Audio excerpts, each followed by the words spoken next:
Halo semuanya, perkenalkan kami dari kelompok 3 yang beranggotakan Imelia Omega Meheda NPM 20330719, Novita Dian Pertiwi NPM 20330721, dan Cynthia Oktaviani NPM 20330731. Di sini kami akan mempresentasikan tugas toksikologi dengan mereview jurnal yang berjudul Uji efek teratogenik dari yogurt terhadap fetus mencit putih atau mus musculus. Pertama, yogurt merupakan salah satu produk hasil olahan susu yang diperoleh dari hasil fermentasi asam laktat melalui aktivitas bakteri Lactobacillus bulgaricus dan Streptococcus thermophilus. Hidrolisis laktosa oleh bakteri Lactobacillus bulgaricus akan menghasilkan senyawa asitaldehid yang memberikan aroma khas pada yogurt. Sedangkan bakteri Streptococcus thermophilus berperan pada pembentukan cita rasa pada yogurt. Lalu metode penelitian. Bahan yang digunakan yaitu dengan hewan uji mencit putih betina galur wistar berumur lebih kurang 2 bulan dan mencit putih jantan galur wistar berumur lebih kurang 3 bulan. Lalu ada yogurt drink, aquades, larutan alizarin merah, dan larutan boin. Persiapan hewan percobaan. Hewan yang digunakan pada penelitian ini adalah mencit putih betina galur wistar berumur lebih kurang 2 bulan dengan keadaan sehat, nulipara, memiliki daun estrus yang teratur yaitu 4-5 hari dan berat badan berkisar 20-30 gram yang ditempatkan pada kandang pemeliharaan dan kandang perlakuan. Aklimatisasi dilakukan selama 10 hari untuk membiasakan hewan berada pada lingkungan percobaan. Pada masa estrus hewan dikawinkan dengan perbandingan jantan dan betina yaitu 1:4. Mencit jantan dimasukkan ke dalam kandang mencit betina pada pukul 4 sore dan dipisahkan lagi besok paginya. Pada pagi harinya dilakukan pemeriksaan sumbat vagina. Sumbat vagina menandakan mencit telah kopulasi dan berada pada hari kehamilan ke-0. Mencit yang telah hamil dipisahkan dan yang belum kawin dicampur kembali dengan mencit jantan.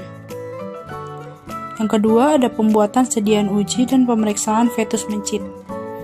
Larutan sediaan uji adalah larutan yogurt drink pada berbagai konsentrasi yang telah dikonversikan dari dosis manusia ke dosis untuk mencit. Pemberian sediaan uji yogurt diberikan dengan bantuan jarum sonde secara peroral. Mencit dibagi menjadi 4 kelompok. Kelompok kontrol diberi aquades. Kelompok pertama diberi yogurt 0,52 gram. Kelompok kedua diberi yogurt 1,04 gram. Kelompok ketiga diberi yogurt 2,08 gram. Sediaan uji diberikan 10 hari secara berturut-turut mulai hari ke-6 sampai hari ke-15 kehamilan. Laparotomi dilakukan pada hari ke-18 kehamilan. Mencit dikorbankan dengan cara dislokasi leher. Setelah itu dilakukan laparotomi untuk mengeluarkan fetus mencit. Hasil dan diskusinya, yang pertama ada kelompok D1, pemberian sediaan uji tidak mempengaruhi induk mencit maupun fetus mencit. Berat badan induk mencit selama kehamilan tidak mengalami penurunan berat badan.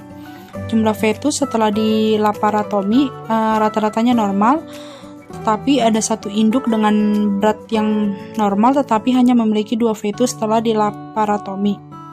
Berdasarkan hasil pengamatan, kedua fetus tersebut memiliki berat badan normal dan tidak mengalami kecacatan. Selain itu, pada induk mencit lainnya ditemukan 4 ekor fetus dalam keadaan mati saat dikeluarkan dari uterus induknya. Hal ini disebabkan karena adanya kerentanan individu terhadap lingkungan, sedangkan fetus mencit lainnya berada dalam keadaan normal. Kematian fetus saat lahir tidak terjadi pada semua fetus dari induk mencit yang sama. Matinya fetus diduga hal ini disebabkan oleh adanya faktor kerentanan genetik dari fetus tersebut terhadap senyawa yang terdapat pada yogurt. Kelahiran fetus yang tidak bernyawa dicirikan dengan tidak adanya pergerakan fetus saat dikeluarkan dari uterus. Lalu yang kedua, kelompok D2, berat badan induk mencit normal, tetapi pada saat laparotomi ditemukan 1 ekor fetus pada satu induk mengalami tapak resopsi. dan dalam keadaan mati saat dikeluarkan dari uterus induknya. Tampak resorpsi merupakan gumpalan merah yang tertanam pada uterus yang disebabkan oleh pengaruh pemberian yogurt pada masa organogenesis. Pada masa ini tidak terdapat sifat totipotensi sehingga tidak terjadi perbaikan kerusakan pada jaringan serta tidak terjadi perkembangan selanjutnya. Akibatnya fetus mati dan terbentuk gumpalan merah. Lalu ada kelompok D3, 2 ekor mencit mengalami pendarahan pada hari kehamilan ke-14. Pendarahan ini disebabkan oleh kondisi patologis atau ketidakseimbangan osmotik yang disebabkan gangguan tekanan dan viskositas cairan pada embrio yang berbeda antara plasma dan ruang ekstravaskular atau cairan ekstrat dan intraembrionik. Perbedaan ini menyebabkan pembuluh darah pecah. Ketidakseimbangan osmotik ini disebabkan oleh konsentrasi asam laktat yang tinggi di pembuluh darah fetus. Hal ini dikarenakan jumlah yogurt yang diberikan tinggi dan metabolisme fetus belum sempurna, sehingga menyebabkan penumpukan asam laktat di darah. Lalu kesimpulan yang dapat diambil dari uji teratogenik yogurt yang dilakukan secara in vivo dapat diambil kesimpulan bahwa pemberian yogurt selama kehamilan dapat mempengaruhi berat badan induk mencit dan tidak mempengaruhi jumlah fetus, serta berat badan fetus secara bermakna selama kehamilan. Pada pengamatan secara morfologis, berdasarkan hasil fiksasi fetus mencit dengan larutan alizarin merah terhadap kelompok D1, D2, dan D3 menunjukkan pertulangan yang normal. Hal ini dilihat dari pengamatan dari tulang dada, tulang kaki, dan jari-jari kaki pada setiap kelompok setelah dibandingkan dengan kelompok kontrol. Lalu pada pengamatan secara morfologis berdasarkan hasil fiksasi fetus mencit dengan larutan Boyne, tidak ditemukan kelainan morfologis pada fetus mencit kelompok D1 dan D2. Tapi pada kelompok D3 ditemukan adanya cacat pada celah langit-langit atau cleft plate pada 2 ekor fetus dari induk yang berbeda setelah dibandingkan dengan kelompok kontrol. Dari hasil penelitian tersebut, dapat disimpulkan bahwa konsumsi yogurt secara berlebihan dapat menyebabkan efek teratogen pada fetus, sehingga ibu hamil disarankan untuk tidak mengonsumsi yogurt secara berlebihan.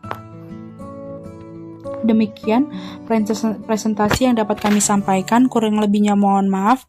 Terima kasih.